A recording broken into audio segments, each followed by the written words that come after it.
Capítulo 9. Educação e religião. Isso é uma coisa profunda, Sua Majestade.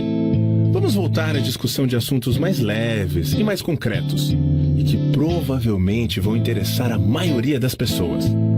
Estou interessado em discutir as coisas que fazem as pessoas felizes e miseráveis, ricas e pobres, doentes e saudáveis. Em resumo, estou interessado em tudo que pode ser usado por seres humanos, de tal forma que a vida possa pagar dividendos satisfatórios, como retorno para o esforço que se coloca nesse negócio que se chama viver. Muito bem. Vamos ser definitivos. Você pegou a minha ideia. Sua Majestade tem uma tendência a divagar em detalhes abstratos que a maior parte das pessoas não consegue nem entender, nem usar na solução dos seus problemas. Poderia isso, de alguma maneira, ser um plano definido seu para responder às minhas questões, utilizando-se de respostas indefinidas? Se esse é o seu plano, é um truque astuto, mas não funcionará. Vá em frente agora e me fale mais alguma coisa sobre as misérias e os fracassos dos seres humanos, que, por sua vez, crescem diretamente ligados à indefinição. Por que não me permitir lhe contar mais sobre os prazeres e sucessos das pessoas que entendem e aplicam o princípio da definição? Observo que algumas vezes pessoas com planos e objetivos definidos conseguem o que querem na vida, para somente depois descobrir que aquilo que elas conseguiram não é exatamente o que queriam. O que é, então? Geralmente, nos livramos de qualquer coisa que não queremos pela aplicação do mesmo princípio de definição das coisas das quais adquirimos. Uma vida que é vivida com absoluta paz de espírito, contentamento e felicidade, sempre se livra de tudo aquilo que não quer. Qualquer um que se submete a coisas que não quer por um longo período, este sim é um alienado. E o que você tem a dizer sobre pessoas casadas que deixam de querer estar um com o outro? Eles devem se separar? Ou é verdade que todos os casamentos são feitos no céu e os contratantes são, dessa forma, ligados eternamente por essa vontade momentânea, mesmo provando ser uma escolha pobre para ambos? Primeiro, deixe-me corrigir esse velho ditado de que todos os casamentos são feitos no céu. Eu conheço alguns que são feitos do meu lado da cerca. Mentes que não se harmonizam jamais deveriam ser forçadas a permanecer juntas no casamento ou em qualquer tipo de relacionamento.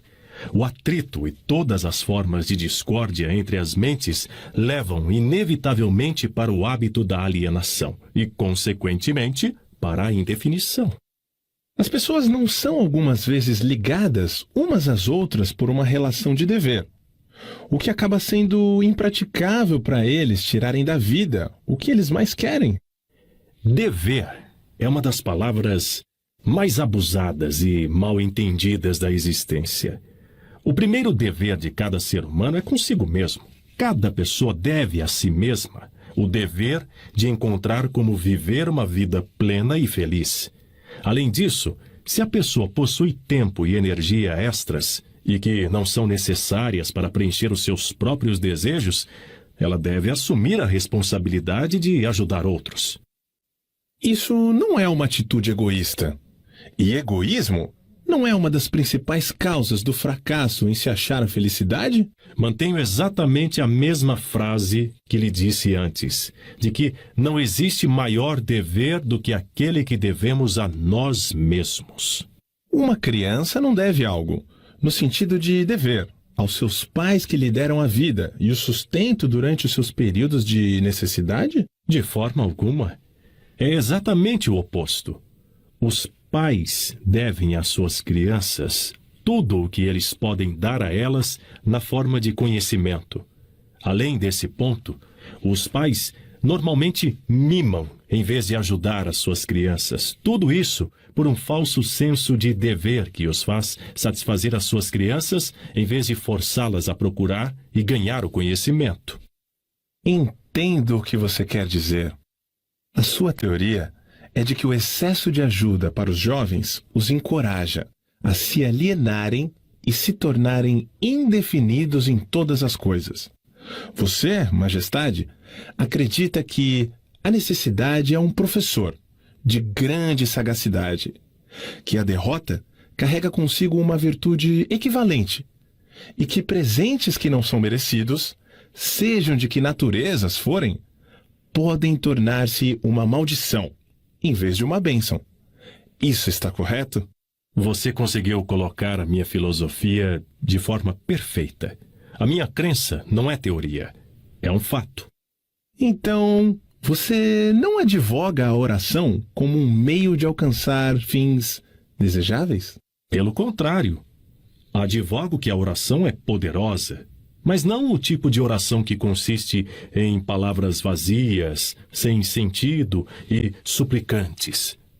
O tipo de oração contra a qual não tenho nenhuma força é a oração com um propósito definido. Eu nunca pensei na definição de propósito como sendo uma oração. Como ela pode ser? A definição é, em efeito, a única forma de oração em que alguém pode realmente basear-se. Ela, na verdade, posiciona a pessoa de forma que use o ritmo hipnótico para alcançar fins definidos, apropriando-se da grande fonte universal de inteligência infinita. Essa apropriação, no caso de você estar interessado, ocorre através da definição de propósito, persistentemente perseguida. Por que a maioria das orações falham? Elas não falham. Todas as orações trazem aquilo pelo qual se reza.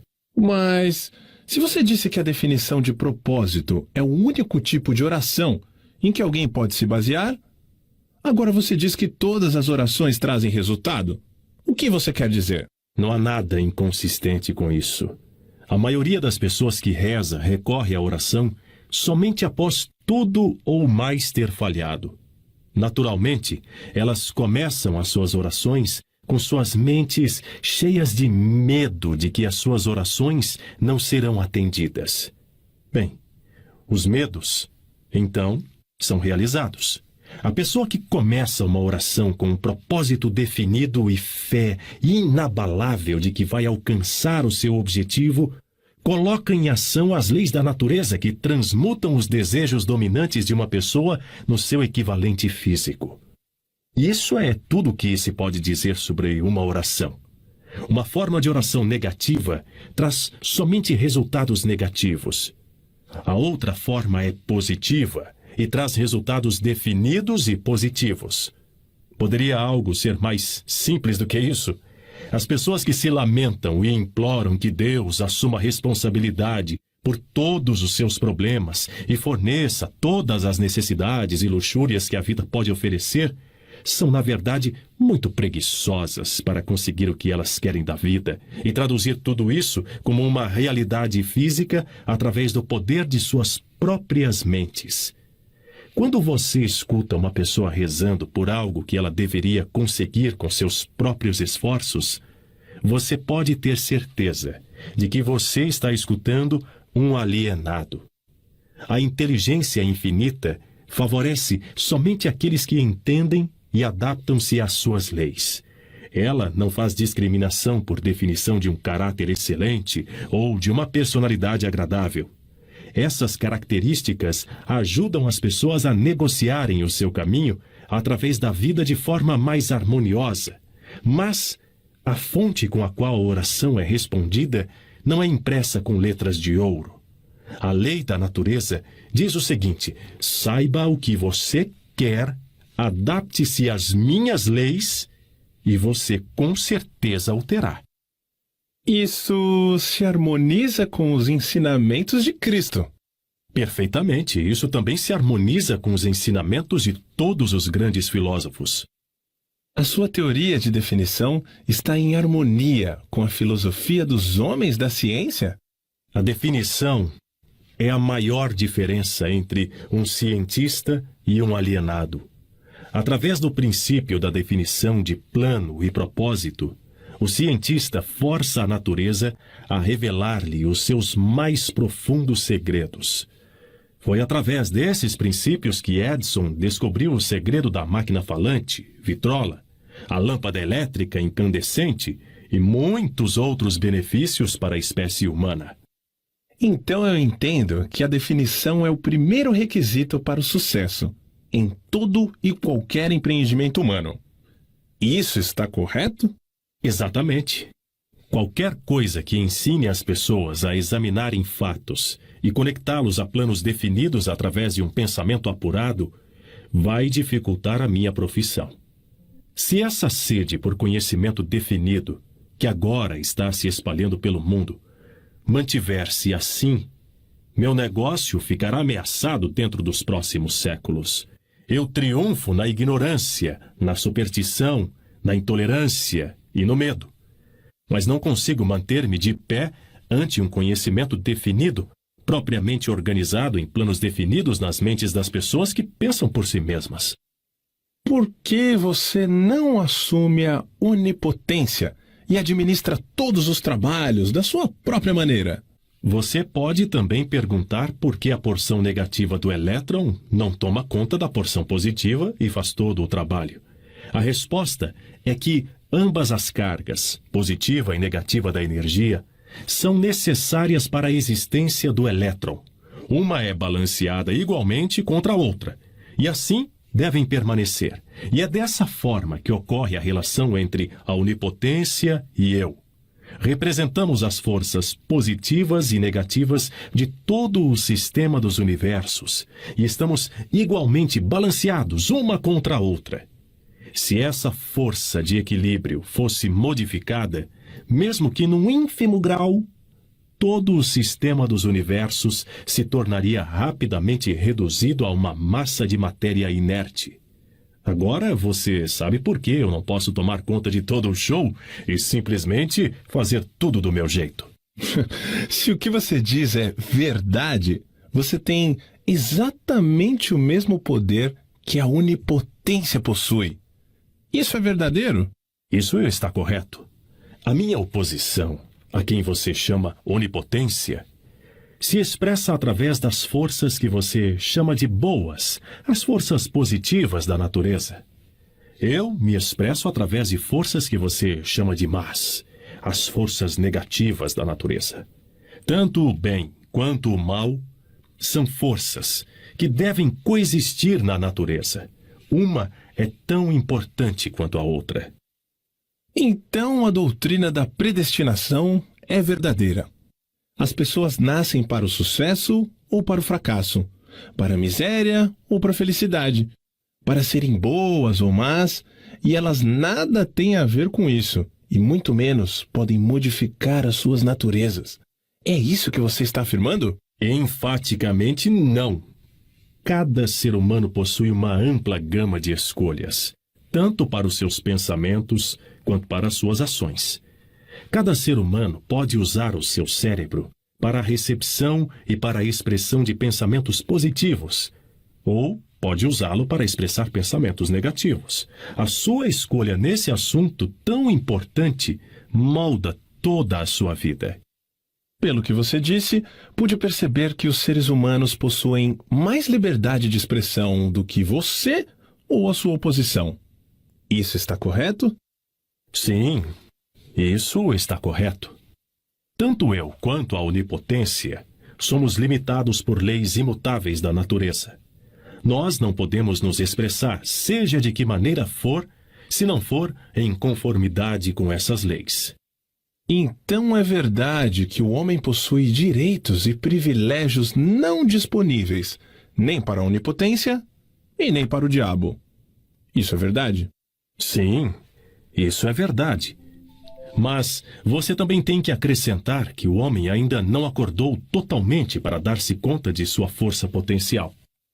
O homem ainda se considera algo como uma poeira no vento, quando na realidade ele possui muito mais poder do que todas as criaturas vivas combinadas.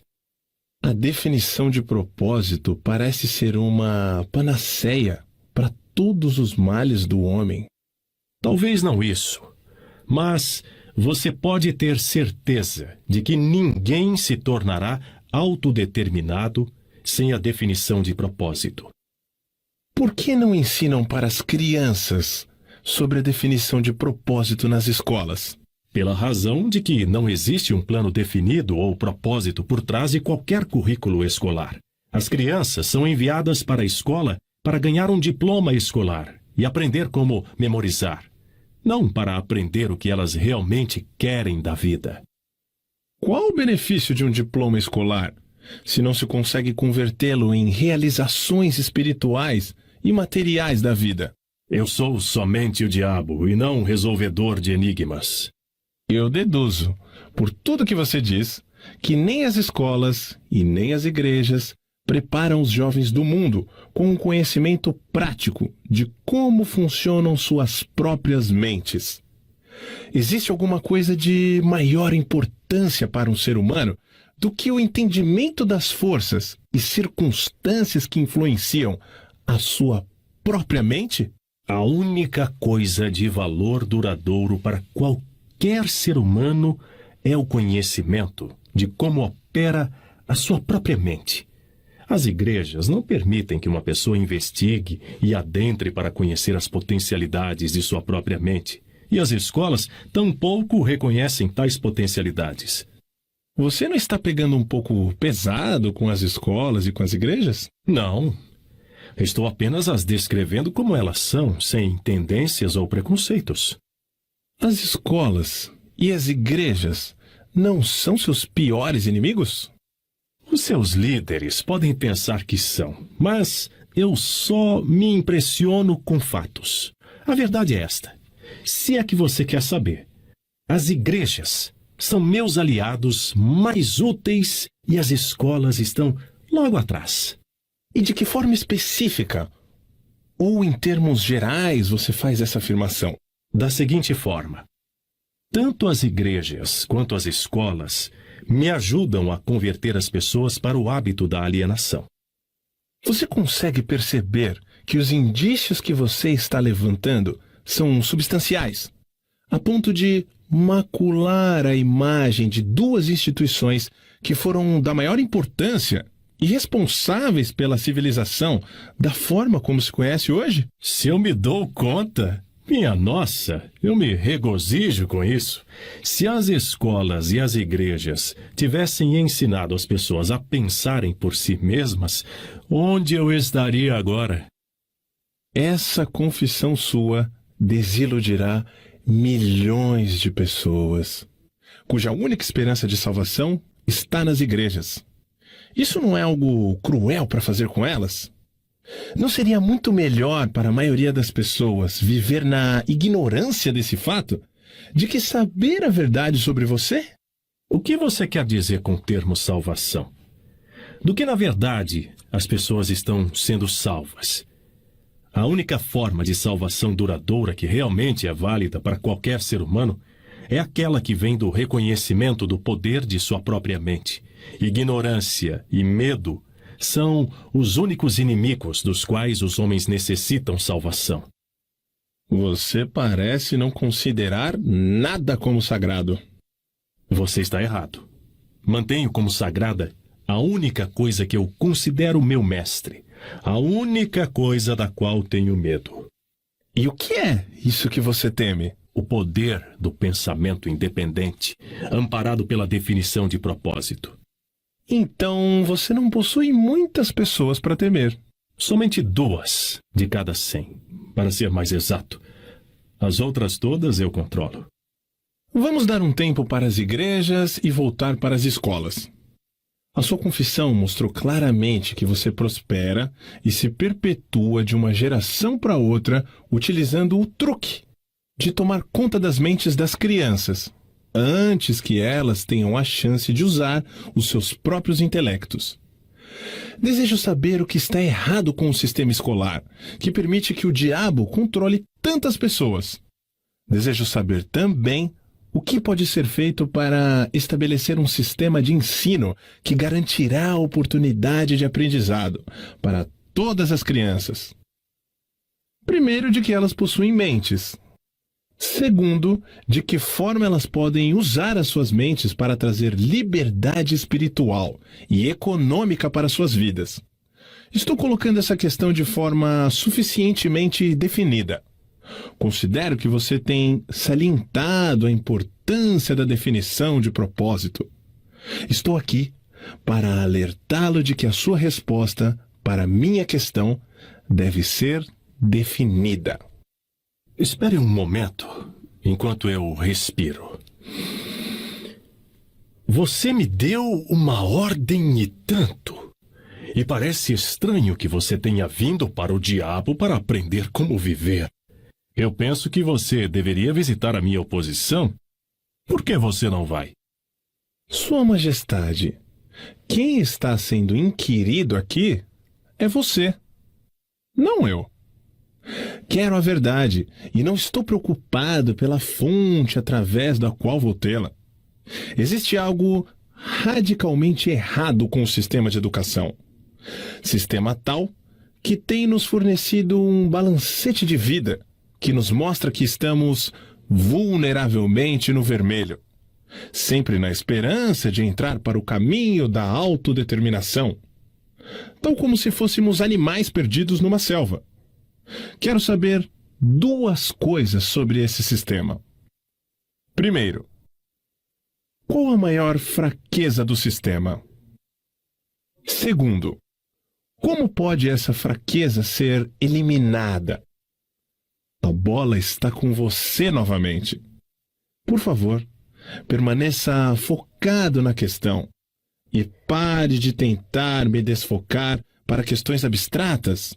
Isso a ser definido, não é?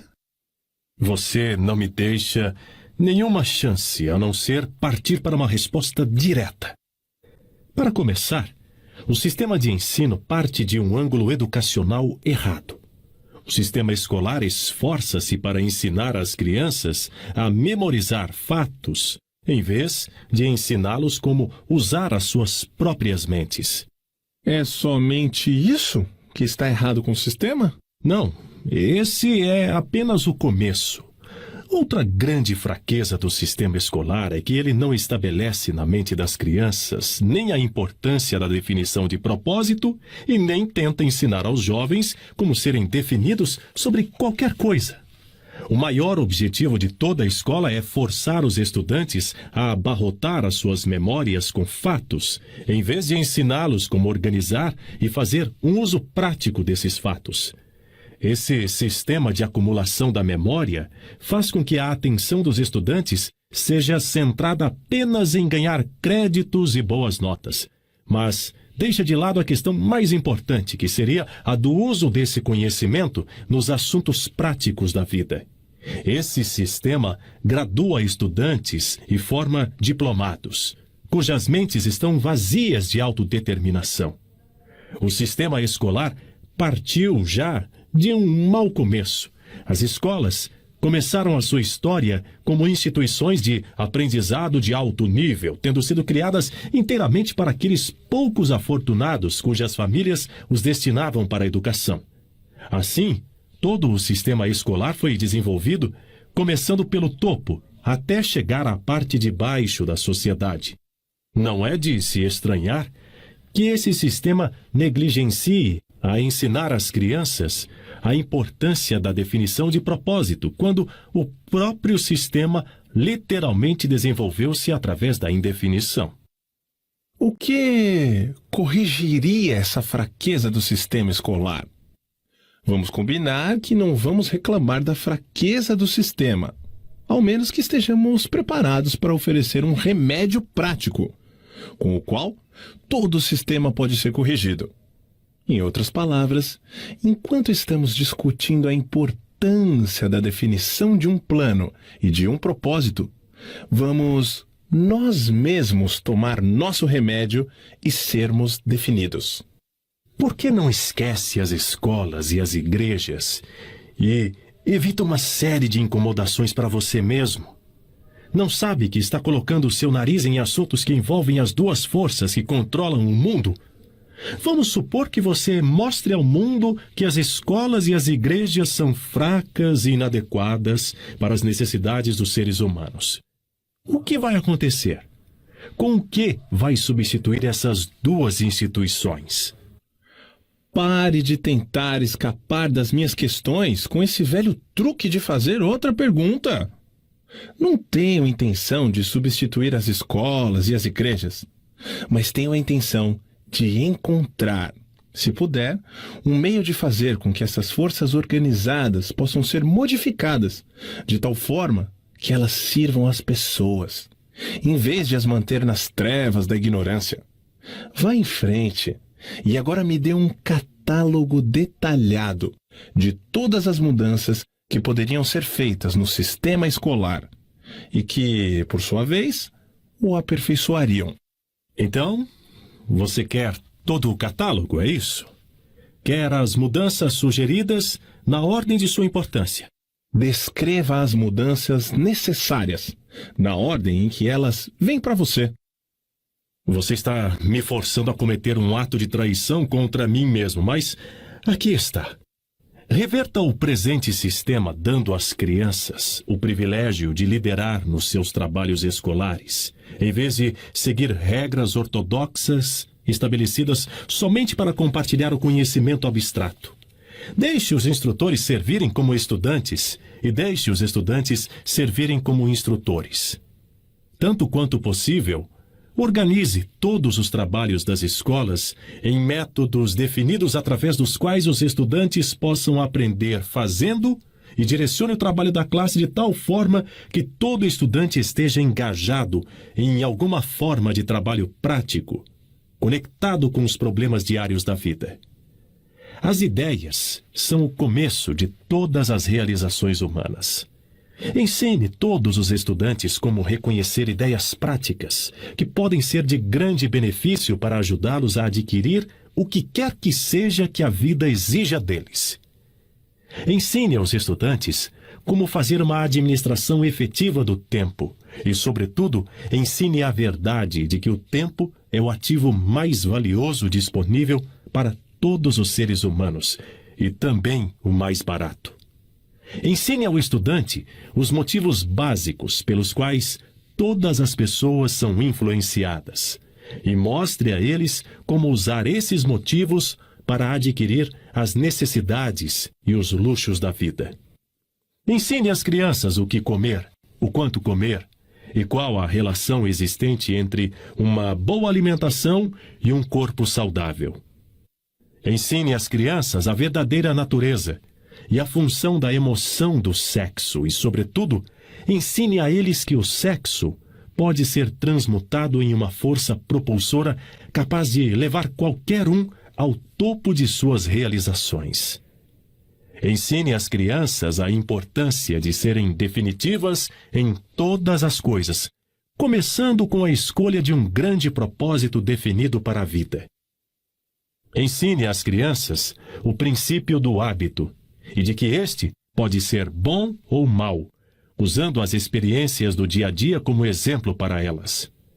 Ensine às crianças como hábitos tornam-se permanentes através do ritmo hipnótico e as influencia a adotar, enquanto ainda estão no início dos anos escolares, hábitos que as levarão a ter pensamentos independentes. Ensine às crianças a diferença entre derrota temporária e fracasso.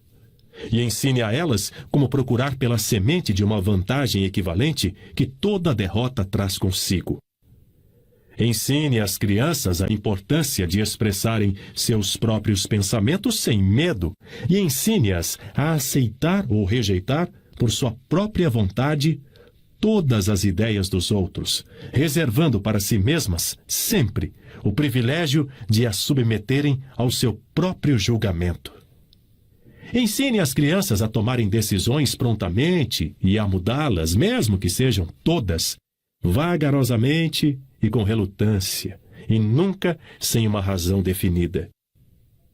Ensine às crianças que o cérebro humano é o instrumento com o qual se recebe da grande fonte central da natureza a energia que é especializada em pensamentos definidos, de que o cérebro não pensa, mas serve como um instrumento para a interpretação dos estímulos que causam o pensamento. Ensine às crianças o valor da harmonia em suas próprias mentes e que isso é possível somente através do autocontrole.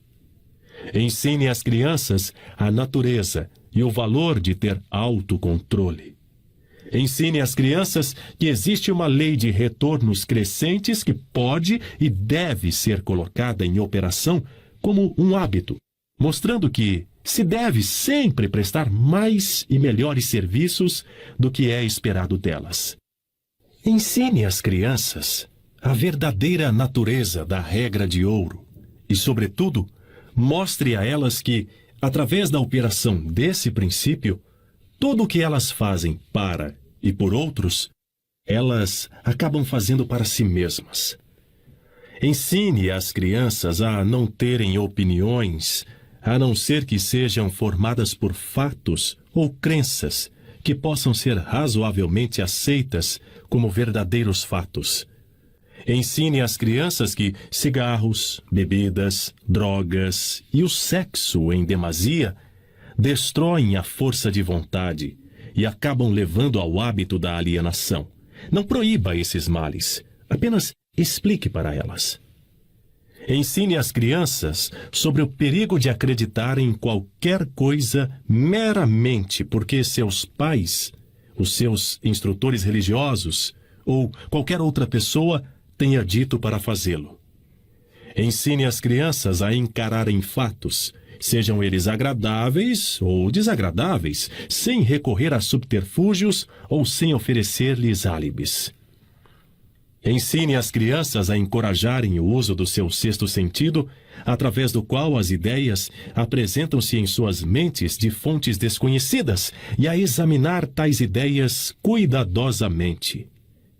Ensine às crianças a importância da lei da compensação, tal como foi interpretada por Ralph Waldo Emerson, e mostre a elas como essa lei trabalha nos eventos do dia a dia, mesmo nos menores. Ensine às crianças que a definição de propósito, amparada por planos definidos persistentemente e continuamente aplicados, é a forma mais eficaz de oração disponível para os seres humanos. Ensine às crianças que o espaço que elas ocupam no mundo é medido pela qualidade e pela quantidade de serviço útil que elas prestam para o mundo. Ensine às crianças que não existe nenhum problema que não tenha uma solução apropriada e que a solução, na maior parte das vezes, pode ser encontrada nas circunstâncias que criaram o problema. Ensine às crianças que as suas únicas limitações reais são aquelas impostas por si mesmas ou que elas permitem que outros estabeleçam em suas próprias mentes. Ensine a elas que tudo que um homem pode conceber e acreditar, ele pode alcançar. Ensine às crianças que todas as escolas e todos os livros e textos são elementos essenciais que podem ser úteis no desenvolvimento de suas mentes, mas que a única escola de real valor é a grande universidade da vida, onde se tem o privilégio de aprender pela experiência. Ensine as crianças a serem verdadeiras consigo mesmas em todos os momentos e, considerando-se que elas não podem satisfazer a todos, elas devem ter sempre em mente que precisam satisfazer-se a si mesmas. Essa é uma lista imponente, mas me parece óbvio pelo fato de que ela ignora praticamente todas as matérias que agora são ensinadas nas escolas. Era essa a intenção? Sim, você me pediu uma lista de mudanças sugeridas no currículo escolar, as quais beneficiariam as crianças. Foi isso que eu lhe dei. Algumas das mudanças que você sugere são tão radicais que chocariam a maioria dos educadores de hoje, você não acha? A maioria dos educadores de hoje necessita desse choque. Um bom choque normalmente ajuda o cérebro que se atrofiou pelo hábito. As mudanças que você sugere para as escolas dariam imunidade às crianças contra o hábito da alienação? Sim, esse seria um dos resultados que as mudanças trariam, mas existem outros também. Como essas mudanças sugeridas poderiam ser aplicadas no atual sistema escolar? Você sabe, é claro, que é tão difícil programar uma nova ideia no cérebro de um professor quanto é fazer com que um líder religioso modifique a religião, de tal forma que ela possa ajudar as pessoas a angariar mais a vida. A maneira mais certa e mais rápida para forçar a aplicação dessas ideias práticas no sistema escolar é, primeiro, introduzi-las através de escolas privadas e estabelecer uma exigência para o uso nas escolas públicas, de tal forma que os administradores dessas escolas sintam-se compelidos a empregá-las. E deveriam ser feitas outras mudanças no sistema das escolas? Sim, muitas. Entre outras mudanças necessárias em todos os programas escolares, está o acréscimo de um curso completo de treinamento de psicologia de negociação entre as pessoas. Todas as crianças deveriam ser ensinadas na arte da venda e da persuasão, aprendendo meios de diminuir o atrito nas relações humanas através da vida. Toda a escola deveria ensinar os princípios de realização individual através dos quais se pode obter uma posição de independência financeira. As classes deveriam ser abolidas também. Elas deveriam ser substituídas pela mesa redonda ou pelo sistema de conferência, tais quais os homens de negócios empregam. Todos os estudantes deveriam receber instruções individuais e serem guiados em conexão com matérias que não podem ser ensinadas apropriadamente em grupos. Toda a escola deveria ter um grupo auxiliar de instrutores, consistindo de homens de negócios, cientistas, artistas, engenheiros, jornalistas. Cada qual compartilharia com todos os estudantes um conhecimento prático da sua própria profissão, negócio ou ocupação. Essa instrução deveria ser conduzida através do sistema de conferência, a fim de economizar o tempo dos instrutores. O que você sugeriu é, com efeito, um sistema auxiliar de instrução, que daria a todas as crianças que frequentam as escolas um conhecimento dos assuntos práticos da vida, direto da fonte original. Seria essa a ideia? Você colocou corretamente. Vamos esquecer um pouco o sistema escolar por agora e vamos voltar para as igrejas por um momento. Toda a minha vida, ouvi clérigos pregando contra o pecado e advertindo pecadores a ficarem atentos e a se arrependerem, pois essa seria a única maneira de serem salvos. Mas nunca ouvi nenhum deles me dizer o que realmente é o pecado. Você me daria alguma luz nessa questão? Pecado é qualquer coisa que alguém faça ou pense e que cause infelicidade para si mesmo ou para os outros. Seres humanos que estão em ótimas condições físicas e em perfeita saúde espiritual deveriam estar em paz consigo mesmos e sempre felizes.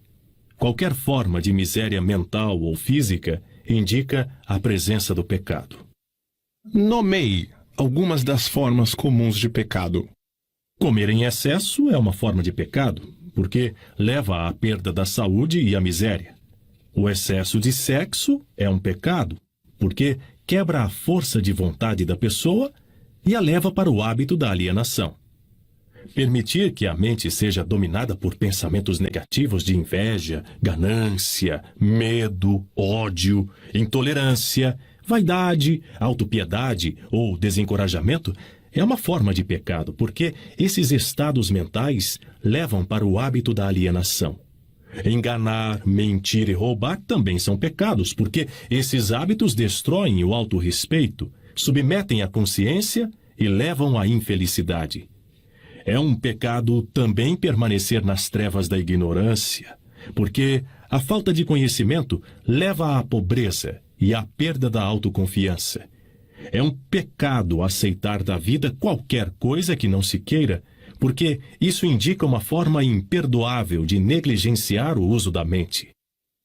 É um pecado alienar-se através da vida, sem um objetivo definido, plano ou propósito? Sim, porque esse hábito leva à pobreza e destrói o privilégio da autodeterminação. Ele também priva uma pessoa do privilégio de usar a sua própria mente como um meio de contato com a inteligência infinita. Você é o inspirador-chefe do pecado? Sim, o meu negócio, como eu já disse, é ganhar o controle das mentes das pessoas de todos os meios possíveis. Você consegue controlar a mente de uma pessoa que não comete pecados? Não consigo, porque essa pessoa nunca permite que sua mente seja dominada por qualquer forma de pensamento negativo. Não consigo entrar na mente de quem não peca, muito menos controlá-la.